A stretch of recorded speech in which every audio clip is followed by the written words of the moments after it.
It's time for the big three. We've got 3 stocks, 3 charts, 3 trades. Rick Ducat will take us through the charts as usual. Here to take us through the trades is Scott Bauer, the CEO at Prosper Trading Academy. Great to have you both with us. Scott, thanks for being with us to start the week. Would love to hear your thoughts on how the markets are starting the week.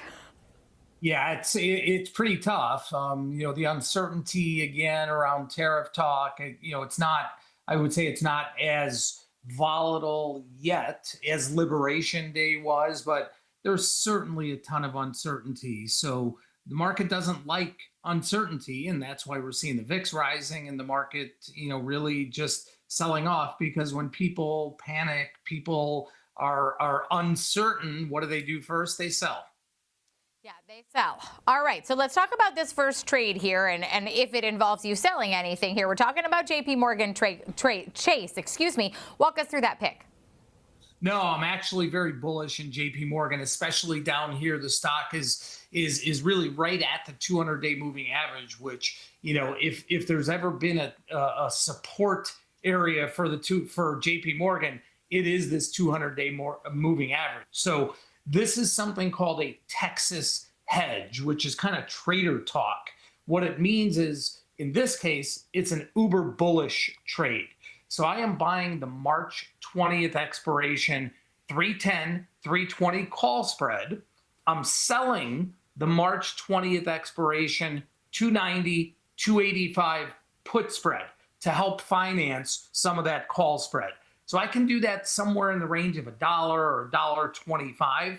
My max risk for this would be if the stock is below 285 at March expiration. But, I look at these technicals. I also look at the fundamentals of what's going on here. And this, to me, looks like a ripe opportunity in JPMorgan.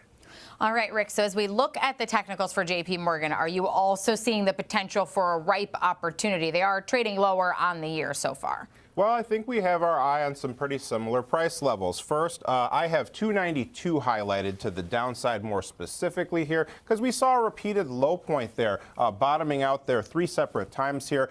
So roughly, 290 is a notable downside area to watch out for. Then to think about that 320 area, 318 to 322 is our green line here, and then our red line as well. So we saw that this kind of zone here, we saw price frequently stop in this area. It was often a source of support or resistance here. That's around where we topped out again most recently. So kind of a similar boundaries that Scott and I both had our eye on here. To kind of dive into the chart a little bit more, overall, our upward sloping channel here is on the verge of being broken here. The day is still pretty young, but we are starting to dip below that 300 level. We haven't really made any kind of significant new relative lows beyond our previous low points here, but we are breaking below that 300 level as well as our trend line there. We can also see that our downward sloping trend line, beginning with those highs near 337,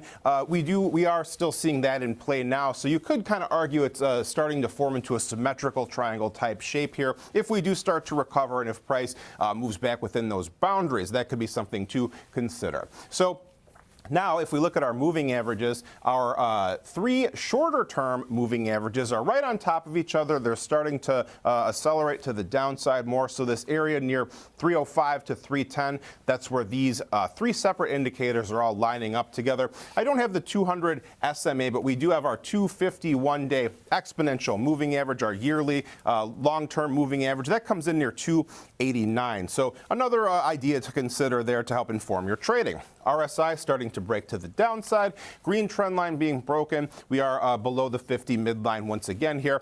So that would be something worth noting if price and RSI both start making new relative lows. Finally here, volume profile, quite a bit of heavy activity areas here, but one that stands out right about here, our borderline to the downside would be roughly 303 to 297 or so, right about this here, and then 289 to 294 would be this area as well. So some points of heavy trading activity to consider. Meanwhile, 308, our point of control, the heaviest area of all. All right, and right now we are trading at 297.11 for JPMorgan Chase and underperforming the markets more broadly, trading down about 7% right now. Now, your next pick, Scott, couldn't have a more different chart. SanDisk here, up 1,200+%, I think, in the last year, up, I think, close to 200% just this year. Top performer on the S&P. Are you still bullish even with those giant numbers? Probably in the long term, I'd say yes. But in the short run, I think this move that we're seeing, just this, one-sided volatile move to the upside is way too much too quickly. I know earnings were really good. The sector is hot. I'm just looking for some reversion to the mean here. So I'm going out a couple weeks, March 6th. I'm buying the 625, 600 put spread. Probably pay somewhere in the range of $6, $7 for that, depending on where you get in. And again, this is not maybe an indictment on SanDisk of where it could be 3, 6, 9 months from now, but just really looking at the marketplace right now and saying, boy, this stock moved way too much too quickly.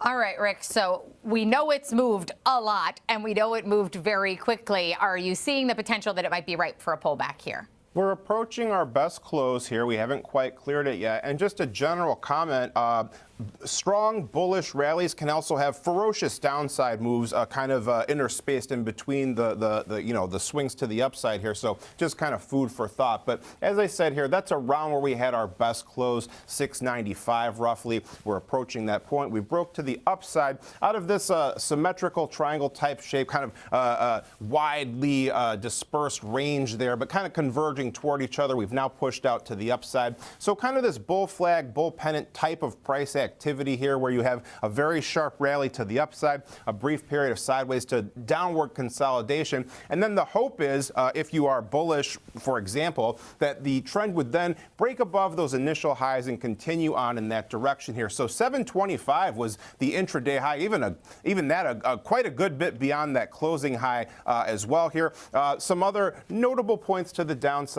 572, a relative low, 541, around where we had another low point just beyond that as well. So when we look at our moving averages, our 5-day EMA, our dark blue weekly EMA here, 641, lines up pretty closely with our old trend line here. So we're starting to break above this notable point. We can see that our moving averages are still diverging farther apart from each other. So look for them to start contracting and for price to start closing below them. RSI breaking out very modestly to the upside from its downward sloping RSI trend line here, but not in the overbought area yet.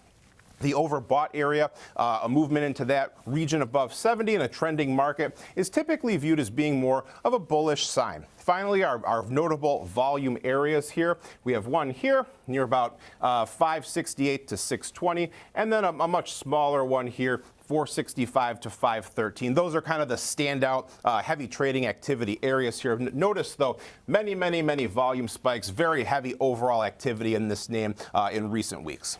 All right, and as you look, even with the markets down today, SanDisk still moving about 4.5% higher here, trading at 679.43 right now. Now, your last pick here, we've moved into an ETF, Scott. We're talking about the 20-plus year Treasury Bond ETF. Take us through this one, and if you're bullish or bearish.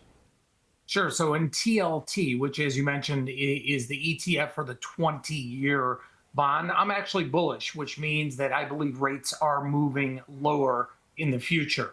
So works inversely, just like rates and the price of bonds are inverted to one another. So I'm buying the March expiration 90 strike calls.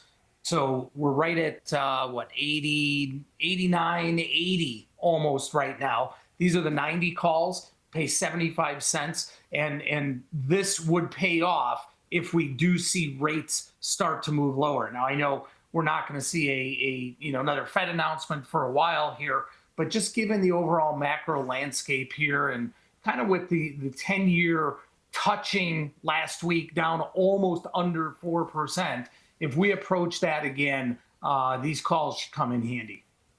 All right, Rick. So might we approach that again?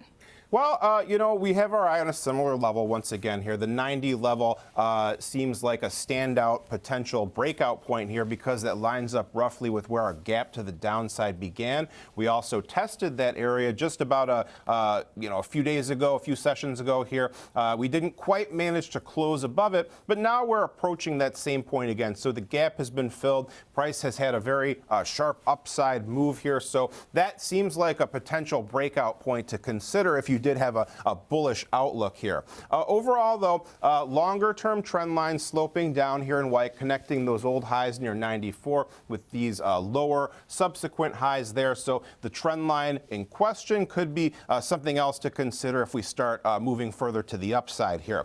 To the downside, 89, we can see that was our old high point. That was where our gap began after it moved lower, and that's about where we saw some support more recently here. When we do look at our moving averages, once again, our faster 5-day EMA has made a very quick recovery above its slower moving counterparts here, so things are still accelerating more to the upside. We can also see that recently our orange 251-day EMA near 89 was supportive here, so our longer-term moving average held the line there, so look to see if it can be another source of support going forward here. It seems like that could also be a potential breakdown point to the downside here. RSI slowing down somewhat, though, still trending upward, but our shorter-term trend line has been broken in this case. When we do look at volume profile, the heavy volume areas, we are within one right here between about 89 to 90 roughly. So if we do keep moving higher, 91 to 91.5, kind of a very narrow range there. Perhaps would be another area of interest due to the heavy trading activity. To the downside, 88 is where things really start to pick up again. 87.30 is our point of control. Yeah, we're trading just below the value of that 90 call right now at 89.87, up about 0.5% today for this ETF. Scott, we want to thank you for being with us today for Big Three and for bringing those picks to us. Scott Bauer, CEO of Prosper Trading Academy, and of course, Rick Ducat, our lead market technician, for always breaking down the technicals for us.